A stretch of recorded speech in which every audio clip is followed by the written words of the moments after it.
हैं एक्सरसाइज 3.1 का question fourth क्या कह रहा है? कह रहा है find the degree measure of the angle subtended at the centre of circle of radius 100 centimetre bye an arc of length 22 centimetre. मैं बताता हूँ क्या कह रहा है। क्वेश्चन में कह रहा है कोई एक सर्कल है, यहाँ पे कोई एक सर्कल ले लो। कह रहा है उसमें जो एक आर्क है 22 सेंटीमीटर की, यहाँ से लेके यहाँ तक ले लो। मान लो कि ये 22 सेंटीमीटर है, यहाँ से लेके यहाँ तक ये 22 सेंटीमीटर की एक आर्क है सर्कल की, ये पूरी। कह रहे हैं ये जो आर्क है ना, इस सर्कल के सेंटर में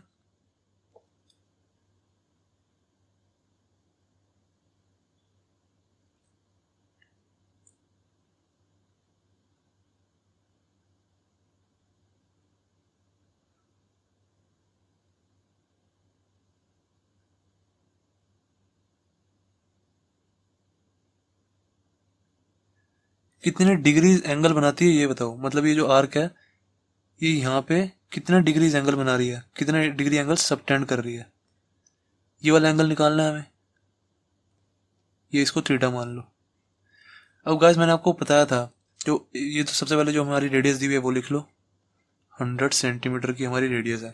अब गाइस मैंने आपको बताया था अगर हमारी कोई आर्क है और वो सर्कल के सेंटर में एंगल सबटेंड कर रही है, मतलब कोई एंगल बना रही है, तो इसमें हमारा क्या फॉर्मूला लगता है, मैंने आपको बताया हुआ है, theta is equal to L upon R.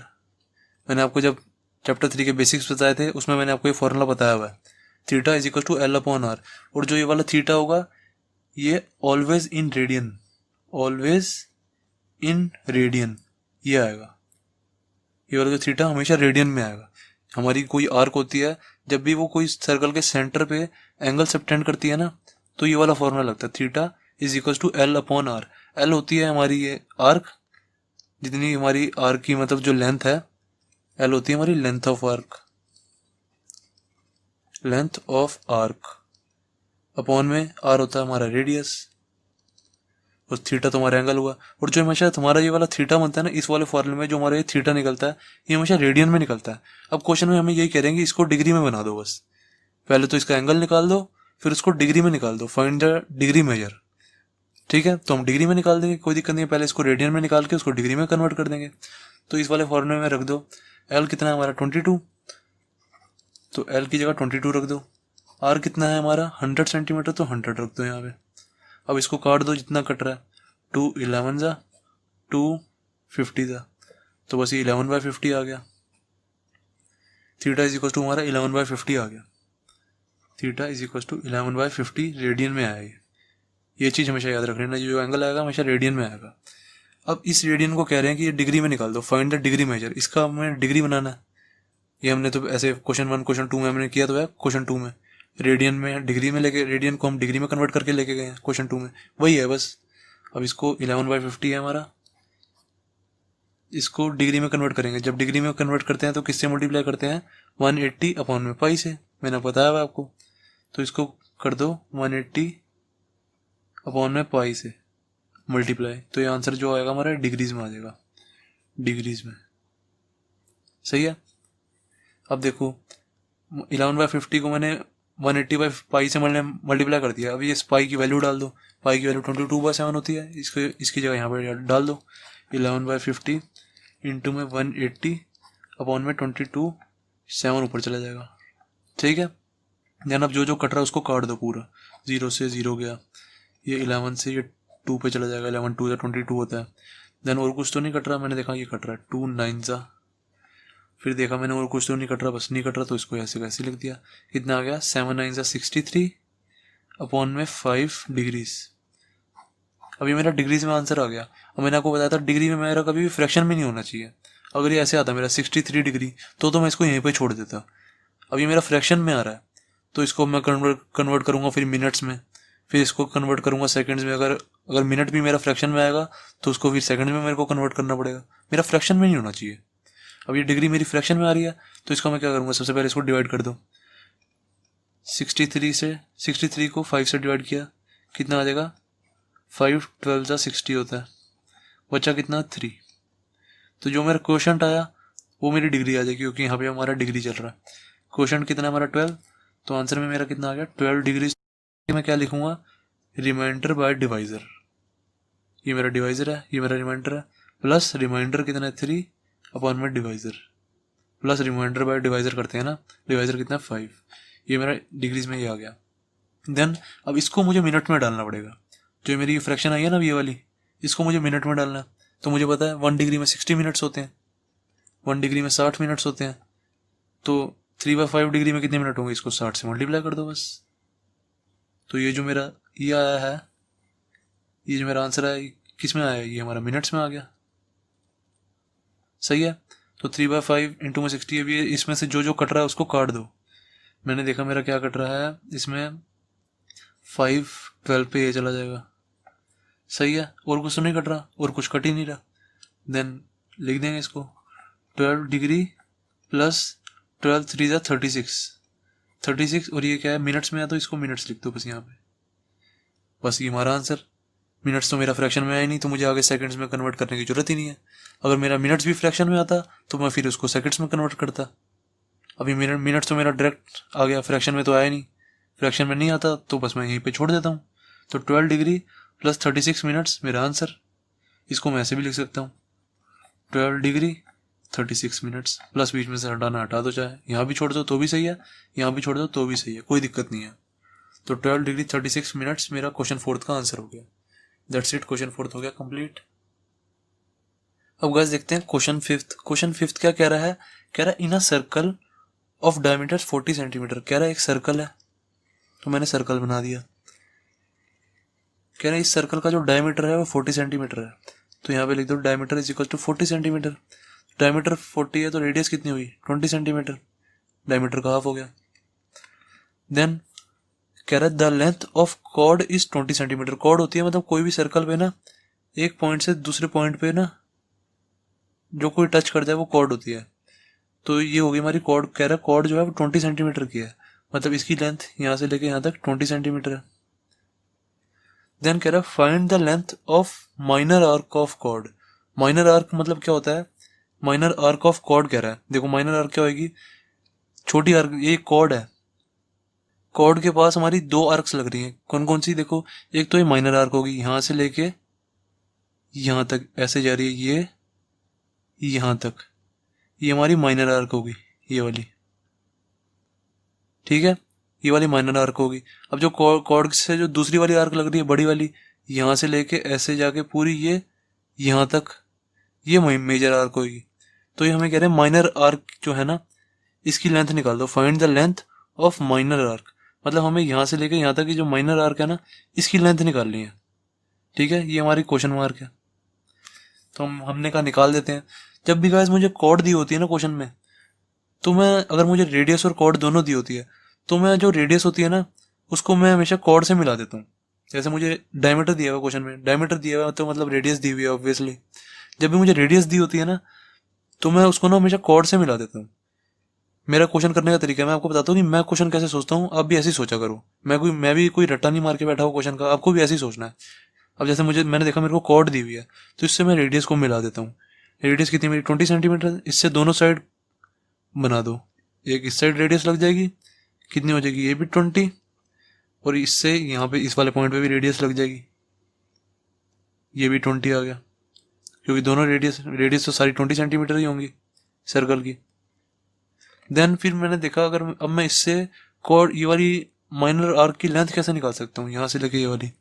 मैंने सोचा ये वाली आर्क जो मेरी निकलती है ये इस वाले फॉर्मूले से निकल जाएगी। मैं भी आपके साथ ही सोच रहा हूँ। देखो ये वाली जो मेरी आर्क है, मेरे को पता है ये वाली आर्क इस वाले फॉर्मूले से निकल जाएगी, theta is equal to L upon R. ये मेरा जो फॉर्मूला होता था, इसमें इससे मेरी ये वाली आर्क निकल जाएगी। ये एल जो है हमारे लेंथ ऑफ आर्क की तो है, लेंथ ऑफ आर्क अपॉन में ये रेडियस होगी। थीटा जो होता है ये वाला एंगल होता है थीटा। अब मैंने सोचा अगर मेरे को थीटा पता लग जाए और रेडियस पता लग जाए तो मेरी लेंथ ऑफ आर्क आ जाएगी। अगर मुझे थीटा पता लग गया और रेडियस पता लग गई, रेडियस तो मैंने कहा कि रेडियस तो चलो मेरे को पता है 20 सेंटीमीटर की है। अब मुझे किसी तरह थीटा पता लग जाए, थीटा पता लग गया ना, तो मेरी लेंथ ऑफ आर्क निकल जाएगी। अब मैंने सोचा, मैं फिगर में आया, मैंने देखा ये वाली लेंथ 20 सेंटीमीटर है यहाँ से लेके यहाँ तक, ये वाली यहाँ से लेके यहाँ तक भी 20 सेंटीमीटर है और ये भी 20 सेंटीमीटर है।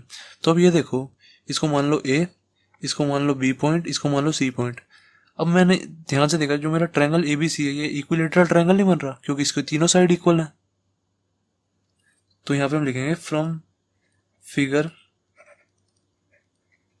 We can see triangle, we can see triangle ABC is an equilateral triangle, equilateral triangle, क्योंकि हमें फिगर देखने से पता लग रहा है तीनों साइड ट्रायंगल की 20 20 20 है, तो ये इक्विलेटरल ट्रायंगल हुआ। तो मुझे पता है इक्विलेटरल ट्रायंगल के तीनों एंगल्स भी 60 डिग्री होते हैं। जैसे ये कोई मेरा इक्विलेटरल ट्रायंगल है ना, तो इसके तीनों एंगल्स हमेशा 60 डिग्री होते हैं। ये भी 60 डिग्री, ये भी 60 डिग्री और ये भी 60 डिग्री, हमें पता है ये। तो इससे मेरा ये वाला एंगल निकल गया थीटा, क्योंकि तीनों एंगल 60 डिग्री हैं ट्रायंगल में, तो ये वाला एंगल भी 60 डिग्री होगा। हैंस यहाँ पे लिखेंगे hence theta is equal to 60 degree. हमारा थीटा निकल गया, बस मेरा थीटा निकल गया और रेडियस मुझे पता है, यहाँ से लेंथ ऑफ आर्क निकाल लूंगा मैं। इस वाले फॉर्मूले में डाल दो। अब इस वाले फॉर्मूले में हमारा थीटा जो है उसको मैं कभी भी डिग्रीज में नहीं डाल सकता, क्योंकि मैंने आपको इस वाले फॉर्मूले की लिमिटेशन बताई थी। क्या बताई थी? जो हमारा ये थीटा होगा ना, ये ऑलवेज इन रेडियन होगा, ऑलवेज इन रेडियन। ये मैंने आपको इसकी लिमिटेशन बताई थी फॉर्मूले की। पर ये जो हमारा थीटा है अभी 60 डिग्री है, डिग्रीज में है। अब इसको डिग्रीज को मैं अगर रेडियन में कन्वर्ट कर देता हूँ तो मैं सीधा फॉर्मूले में डाल दूंगा। बस इस थीटा 60 डिग्री को रेडियन में कन्वर्ट कर दो। जैसे ये रेडियन में कन्वर्ट हो जाएगा तो इसको इस फॉर्मूले में मैं डाल सकता हूँ, कोई दिक्कत नहीं होगी। तो डाल दो, थीटा इक्वल टू 60 डिग्री है। इसको मैं रेडियन में कन्वर्ट कैसे करूँगा? पाई बाय 180 से मल्टीप्लाई कर दूंगा। 60 डिग्री को पाई बाय 180 से मल्टीप्लाई कर दूंगा तो ये रेडियन में आ गया। सही है। तो अब ये देख लो क्या बन जाएगा, ये 0 से जो कटेगा उसको काट दो। 0 से 0 गया, देन 6 3 आ गया, तो कितना आ जाएगा? Pi by 3 radian is equal to कितना आ गया? Pi by 3। तो थीटा कितना आ गया मेरा? ये थीटा है, theta is equal to pi by 3 आ गया। अब ये पाई बाय 3 जो आया मेरा रेडियन में आया, तो अब मैं इस वाले एंगल को मैं इस वाले फॉर्मूले में डाल सकता हूँ। देन अब इस वाले फॉर्मूले में पुट कर दो, आंसर खत्म हो जाएगा हमारा। थीटा की जगह पाई बाय 3 डाल दो, थीटा की जगह पाई बाय 3 डाल दिया मैंने। देन एल की जगह क्या डाल दो? एल तो मुझे निकालना है, तो एल की जगह एल ही रहने दो। और आर की जगह क्या है? आर हमारा 20 सेंटीमीटर, तो 20 सेंटीमीटर यहाँ पे डाल दो। That's it. उसके बाद कर दो क्रॉस मल्टीप्लाई कर दो, 20 को ऊपर ले जाओ, कितना आ जाएगा? 20 पाई अपॉन में 3 इज इक्वल टू एल आ जाएगा हमारा। ये सही है। दैट्स इट, ये हमारा आंसर हो गया। लेंथ ऑफ आर्क आ गई हमारी 20 पाई अपॉन 3। क्वेश्चन 5 भी हो गया हमारा कंप्लीट। का क्वेश्चन 6 क्या कह रहा है? इफ इन 2 सर्कल्स, कह रहा है 2 सर्कल हैं, कह रहा है arcs of the same length subtend angle 60 degree and 75 degree at the centre. कह रहे हैं 2 सर्कल्स हैं, मैंने 2 सर्कल बना दिया, एक ये सर्कल बना दिया और एक ये सर्कल बना दिया। एक छोटा बना दो, एक बड़ा बना दो, आपकी मर्जी है, ठीक है। कह रहे हैं सेम आर्क, सेम लेंथ की आर्क दोनों सर्कल्स पे होगी। जैसे एक मैंने लेंथ ये वाली आर्क ले ली, मतलब इसकी लेंथ मैंने मान ली एल, मान ली मैंने इसकी लेंथ। इसकी भी लेंथ मेरे को एल लेनी पड़ेगी, यहाँ से लेके यहाँ तक मैंने इसकी भी लेंथ एल ले ली। कह रहे हैं सेम लेंथ, दोनों की लेंथ सेम है। कह रहे हैं एक जो सर्कल है वो 60 डिग्री एंगल सबटेंड कर रहा है सेंटर पे सर्कल के, ये मैंने सेंटर बना लिया। कह रहे हैं इसके सेंटर पे ये 60 डिग्री एंगल सबटेंड कर रहा है, ओके। और कह रहा है जो दूसरे वाला सर्कल है वो 75 डिग्री एंगल सबटेंड कर रहा है, 75 डिग्री, ठीक है। एक जो आर्क है वो 60 डिग्री एंगल सबटेंड कर रही है और जो दूसरी आर्क है वो 75 डिग्री एंगल सबटेंड कर रही है दूसरे सर्कल पे, और दोनों आर्क की लेंथ सेम है। इसकी भी लेंथ एल है, इसकी भी लेंथ एल है। कह रहा है इन दोनों की रेडियस का रेशो निकाल के दिखा दो, ठीक है। तो मैंने सोचा पहले इसकी रेडियस निकाल देता हूँ, फिर इसकी रेडियस निकाल देता हूँ, फिर उनको डिवाइड में लिख दूंगा तो रेशो आ गई। तो सबसे पहले इसकी रेडियस निकालता हूँ। इसकी रेडियस कैसे निकलेगी? अब मेरे को पता है जब भी मेरे को ऐसे लेंथ ऑफ आर्क दी होती है ना, तो मैं ये वाला फॉर्मूला लगाता हूँ, theta is equal to L upon R. ये वाला फॉर्मूला लगाता हूँ। और इसकी एक कंडीशन क्या है, जो ये वाला थीटा होगा ऑलवेज इन रेडियन होगा, ऑलवेज इन रेडियन, हमें पता है। अब मुझे ये दिया हुआ थीटा 60 डिग्री, अब सबसे पहले तो मुझे इसको रेडियन में चेंज करना पड़ेगा, तो इसको कर लेंगे चेंज। 60 डिग्री है, theta is equal to 60 degree है, इसको रेडियन में चेंज करेंगे तो क्या हो जाएगा, पाई बाय 180 से मल्टीप्लाई हो जाएगा, सही है। तो ये कट जाएगा, ये 6 0 से 0 गया, 6 3 18, कितना आ गया pi by 3, theta is equal to pi by 3। अब तक तो आपको लर्न होना चाहिए कि 60 डिग्री जो होता है हमारा वो पाई बाय 3 होता है। आगे जाके आपको डायरेक्ट लर्न हो जाएगा, इतना टाइम ही नहीं लगेगा, आपको लर्न हो जाना चाहिए। आपको 60 degree is equal to pi by 3 होता है, सीधे डायरेक्ट लिखा करो अब तक तो। देन ये हमारा थीटा निकलेगा रेडियन में, ये हमारा थीटा आ गया। अब ऐसे ही इसका भी थीटा निकालना पड़ेगा हमें, तो पहले चलो हम इसका कर रहे हैं तो इसका ही देख लेते हैं। इसका थीटा आ गया हमारा, और लेंथ ऑफ आर्क हमें एल दी हुई है दोनों की, ठीक है, दोनों की सेम है तो मैंने एल लेट कर लिया, ठीक है। यहाँ पे जाए ऊपर लिख देना let length of arc of both circle be L, लिख देना, ठीक है। Let length of arcs of both circles be L, ठीक है। सबसे पहले वाला पॉइंट लिखना है, उसके बाद सब कुछ करना है। देन मेरा यहाँ से थीटा निकल गया, एल मुझे पता है एल है, ठीक है, और आर मुझे निकालना है। कह रहे find the ratio of the radius, मैंने कहा था इसकी भी रेडियस निकाल लूंगा और इसकी भी रेडियस निकाल लूंगा, तो इधर से रेडियस निकल जाएगी। रेडियस क्या आ जाएगी हमारी, रेडियस हो जाएगी, ये ऊपर चला गया और थीटा नीचे आ जाएगा, तो एल बाय थीटा हो जाएगा रेडियस, सही है। तो रेडियस क्या आ गई हमारी, एल अपॉन में थीटा क्या है पाई बाय 3, तो यहाँ पे पाई बाय 3 लिख दो, ऐसे कैसे लिख दो पाई बाय 3 अभी। ये हमारा आर आ गया, R is equal to L upon में पाई बाय 3, ये आर आ गया हमारा, ठीक है। और इसको R1 कह दो, ठीक है, R1, क्योंकि इसको फिर हम R2 कह देंगे ना, इसके वाले सर्कल को, इन सबको R1 कह दो। देन अब ये वाला सर्कल ले लेते हैं, इस वाले सर्कल में थीटा निकालेंगे। सबसे पहले थीटा हमें 75 डिग्री दिया हुआ है, इसको रेडियन में कर देंगे। रेडियन में कैसे कन्वर्ट करते हैं, पाई बाय 180 से मल्टीप्लाई कर दिया मैंने। देन अब इसको जो जो कटेगा वो काट दो, कितना आ जाएगा ये 5 1 जा और 5 5 15 जा, 5 15 जा 75, और ये 5 3 जा और ये 6 जा 5 36 जा, ओके। तो ये आ गया हमारा theta is equal to 15 pi upon में 36, ये रेडियंस में आ गया, रेडियंस, ये मेरा थीटा आ गया। अब मेरा थीटा आ गया, और एल मुझे पता है, क्वेश्चन में बोला हुआ कि एल दोनों का सेम है, तो मुझे मेरी यहाँ से आर निकल जाएगी। तो आर क्या आ जाएगा यहाँ पे, इसको लिख दो R2, R2 is equal to हो जाएगा एल अपॉन में थीटा, थीटा यहाँ पे थीटा मत लिखो, यहाँ पे थीटा 2 कर दो, इसको भी यहाँ पे थीटा 1 कर दो, थीटा 1, और ये थीटा 2 हो गया, क्योंकि इसका थीटा अलग है, इसका थीटा अलग है। जब भी हम एक क्वेश्चन कर रहे होते हैं ना, उसमें 2 थीटा की बात हो रही होती है, या 2 रेडियस की बात हो रही होती है, या 2 लेंथ ऑफ आर्क्स की बात हो रही होती है, तो सबको अलग अलग लेते हैं। अब इधर 2 लेंथ ऑफ आर्क्स की बात तो हो रही थी, पर दोनों सेम दी हुई थी, तो मैंने दोनों का ले लिया। बाकी कुछ सेम नहीं दिया हुआ, रेडियस भी सेम नहीं है और कुछ थीटा भी सेम नहीं है, तो सबको मुझे अलग अलग लेना पड़ेगा। इसको थीटा 1 ले लो, इसको थीटा 2 ले लो यहाँ पे, सही है। देन अब यहाँ से एल की वैल्यू तो एल ही रहेगी, बाकी थीटा 2 डाल दो यहाँ पे। एल अपॉन में थीटा 2 कितना है, 15 पाई अपॉन में 36, 15 पाई अपॉन में 36, ये मेरा R2 आ गया। अब दोनों आर आ गई मेरी ये।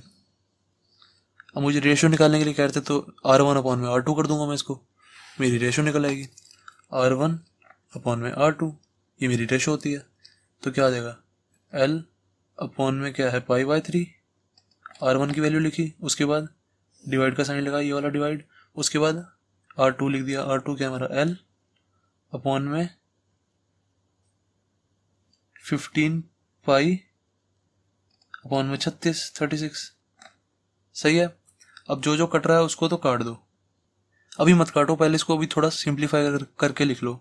L अपॉन में पाई बाय 3, ये इसको मैं क्या लिख सकता हूँ, L अपॉन में पाई बाय 3 है, तो यहाँ पाई आ जाएगा, 3 ऊपर चला जाएगा, इसको मैं ऐसे लिख सकता हूँ, 3 ऊपर चला गया। देन ऐसे ही इसको भी लिख सकता हूँ, L अपॉन में 15 पाई अपॉन में 36 है, तो 36 को मैं यहाँ ऊपर लगा देता हूँ, सही है। तो अब इसको कर दो, पाई से पाई कट गया, नीचे वाले से नीचे वाला कट जाता है, ऊपर वाले से ऊपर वाला कट जाता है, तो पाई से पाई कट गया। अब ये 3 से ये कट जाएगा, 3 12 जा, सही है। और ये एल से एल कट जाएगा, सब कट गया। अब बाकी क्या बचा, 12 और 15, 12 और 15 बचा। ये 12 है और ये 15 है, इसको ये भी कट जाएगा, देखो 3 4 जा 12, 3 5 जा 15, ये आपस में भी तो डिवाइड है, तो 4 और 5 बचा। तो अब देखो जो नीचे वाला होता है, हमेशा नीचे वाला होता है वो ऊपर वाले से मल्टीप्लाई होता है यहाँ पे, और ये वाला इससे मल्टीप्लाई होता है। मैंने बताया हुआ, देखो जब भी मेरा ऐसा होगा 2/3 अपॉन में 5/6, तो नीचे वाला होता है इससे मल्टीप्लाई सबसे ऊपर वाले से, और ये वाला इससे मल्टीप्लाई होता है, सही है। ये भी तो मैंने इसी वाले फॉर्मूले से सॉल्व किया। ये जो चीज़ है, ये जो चीज़ मैंने सॉल्व की है, ये दोनों इसको मैंने L/π/3 को मैंने ये नहीं लिखा था L/π इंटू में 3, π/3 का 3 ऊपर ले गया था, वो इसी वाले फॉर्मूले से किया था मैंने, सही है। तो 6 वाला 2 से मल्टीप्लाई होगा, नीचे वाला सबसे ऊपर से मल्टीप्लाई होता है, और बीच वाले दोनों आपस में मल्टीप्लाई होता है। तो मैंने बीच वाले दो आपस में मल्टीप्लाई करके देखे, मैंने कहा यहाँ पे तो कुछ नहीं है, मतलब 1 है, तो ये आ गया। सबसे पहले नीचे वाले को ऊपर से मल्टीप्लाई कर दो, नीचे वाला क्या है 5, 5 और ऊपर तो कुछ है नहीं तो 1 है, तो 5 इंटू 1 आ गया अपॉन में। अब 4 बीच वाले को मल्टीप्लाई करना है, 4 इंटू में, यहाँ पे कुछ नहीं है, यहाँ पे कुछ नहीं है तो मतलब 1 है, तो 4 इंटू 1 हो गया। तो आंसर क्या आ गया, 5/4। तो ये मेरी रेशो आ गई 5/4, या इसको हम ऐसे भी लिख सकते हैं 5/4। दैट्स इट, क्वेश्चन 6 भी हो गया हमारा कंप्लीट। अब गाइस देखते हैं एक्सरसाइज 3.1 का क्वेश्चन 7। क्वेश्चन 7 क्या कह रहा है, find the angle in radian. कह रहा है एंगल को रेडियन में निकालो, through which a pendulum swings. कह रहा है एक पेंडुलम है, यहाँ पे एक पेंडुलम बना लेते हैं। पेंडुलम होता कैसे हमारा, ये हमारा जैसे पेंडुलम है, ये यहाँ से ऐसे मूव करता है, ऐसे, फिर यहाँ से वापस आ जाता है, फिर ऐसे मूव करता है, ठीक है, ऐसे ऐसे, बस यहीं तक ऐसे ऐसे पेंडुलम जाता है, यहाँ पे चला जाएगा, ये वाला जो गोला है कभी यहाँ पे चला जाएगा, फिर यहाँ से वापस आके यहाँ पे चला जाएगा, ऐसे ऐसे पेंडुलम घूमता है। तो ये पेंडुलम कह रहे हैं कि if its length is 75 centimetre. कह रहा है जो ये पेंडुलम है ना, इसकी लेंथ 75 सेंटीमीटर है, मतलब यहाँ से लेके पूरा यहाँ तक ये 75 सेंटीमीटर है, 75 सेंटीमीटर, मतलब जो इसकी लेंथ है ये पूरी 75 सेंटीमीटर दी हुई है। कह रहे हैं and the tip describes an arc of length, मतलब जो ये टिप है ना, कह रहे हैं ये जो एंड वाला पार्ट है इसको टिप कह रहे हैं।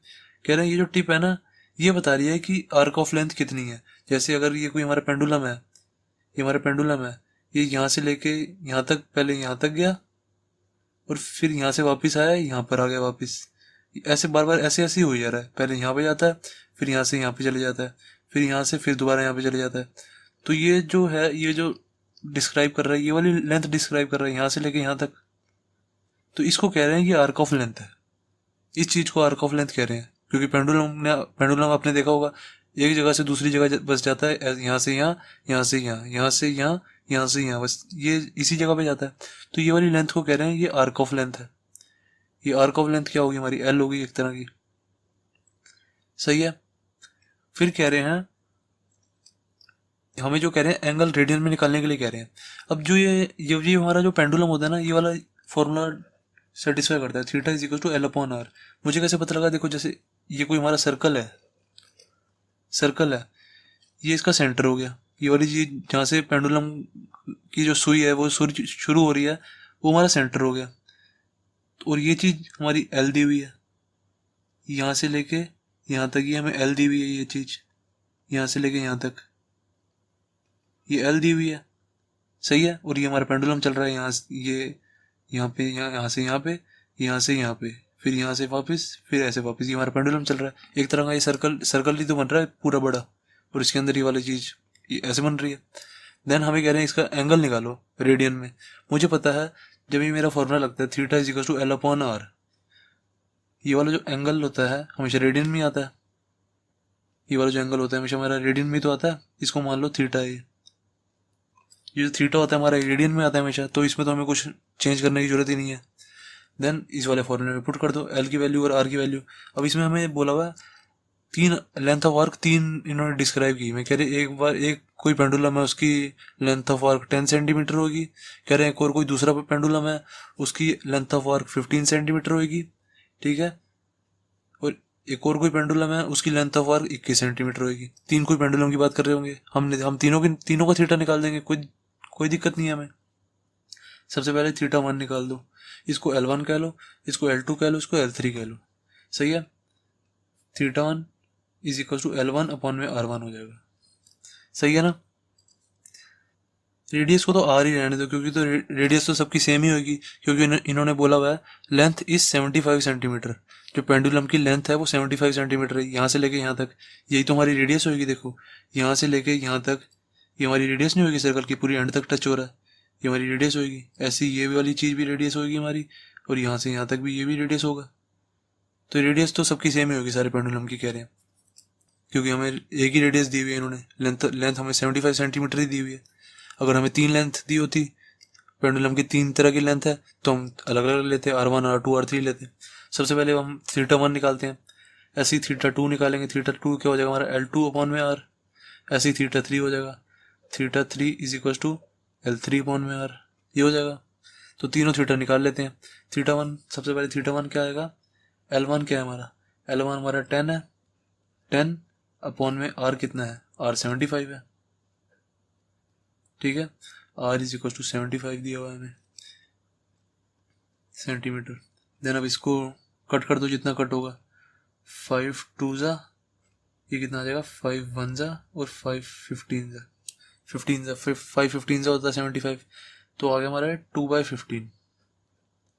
थीटा 1 आ गया 2/15, यहाँ पे छोड़ देंगे, ठीक है। ये रेडियन में आया है, इसके ऊपर चाहे आप ऐसे C लगा दो, C का मतलब होता है radian. Theta 1 equal to 2/15 radian आ गया। देन अब थीटा 2 निकालते हैं। Theta 2 is equal to L2, L2 कितना है हमारा 15 अपॉन में R कितना है हमारा 75 ही है, ऐसे कैसी, ठीक है। तो ये 15 5 जा 75 हो जाएगा, तो 1/5 आ गया, 1/5 रेडियन। थीटा 2 आ गया हमारा 1/5 रेडियन। देन थीटा 3 निकाल दो, कुछ नहीं है क्वेश्चन में, बस क्वेश्चन को हल्का सा समझना था कि क्वेश्चन में लेंथ का मतलब क्या है, लेंथ इज 75 सेंटीमीटर, मतलब ये कौन सी लेंथ की बात कर रहा है, ये हमने रेडियस मान लिया, बस क्वेश्चन नहीं था इस क्वेश्चन में। आर्क ऑफ लेंथ हमें दी हुई है, थीटा निकालने के लिए कह रहा है, सही है ना। Theta 3 is equal to L3, L3 कितना है हमारा 21 अपॉन में R कितना है हमारा 75, इसमें पुट कर रहा हूँ ना, L3 अपॉन में R है हमारा 75, सही है। तो ये अगर कट हो रहा है तो काट दो, नहीं तो ऐसे कैसे रख दो। मैंने देखा ये कट हो जाएगा 3 की टेबल से, 3 7 से 21, ये आ जाएगा 3 2 से 6, 3 5 से 15, तो ये आ गया 7/25, 7/25 रेडियन। रेडियन को हम C से लिख देते हैं, इज इक्वल टू थीटा 3 हो गया ये। दैट्स इट, क्वेश्चन 7 भी हो गया हमारा कंप्लीट।